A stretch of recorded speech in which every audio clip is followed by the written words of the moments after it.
How does collective action impact individual liberty? Imagine a world where everyone acts only for themselves. Now, think about what happens when people work together. How does that affect your freedom to make your own choices? That's what we're here to find out. When individuals come together to solve problems or share resources, it's called collective action. Sometimes, people voluntarily join in, like neighbors planting a community garden or volunteers cleaning up a park. These actions usually respect individual rights because everyone agrees to participate.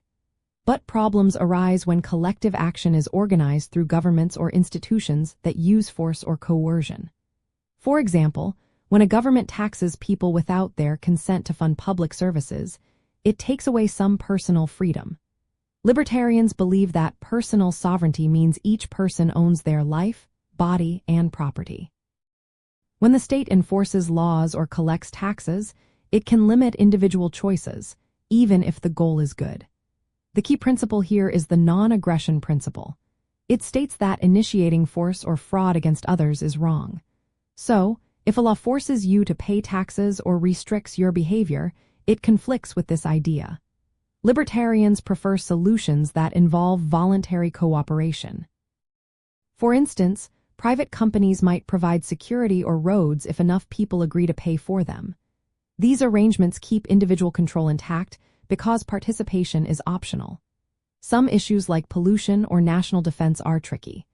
Libertarians suggest that property rights and voluntary agreements can often handle these better than government mandates. For pollution, property owners could be held responsible for damages through legal means.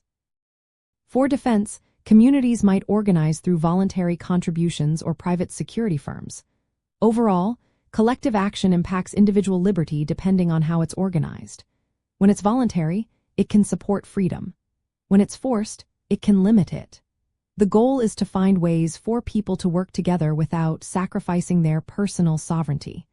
That's the core idea behind libertarian views on how collective efforts relate to individual freedom.